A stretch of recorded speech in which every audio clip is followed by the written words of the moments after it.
Hello, this is Pytronics.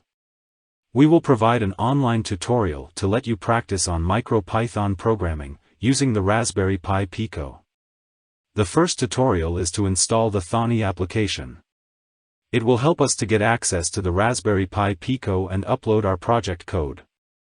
First step is to open the web browser and search for thonny official website. After we access to the website, we click on the download menu and choose the suitable version of the thonny application for our operating system environment.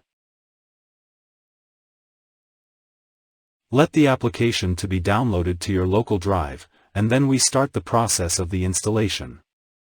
After downloading, we start the steps of the installation, which are simple next process.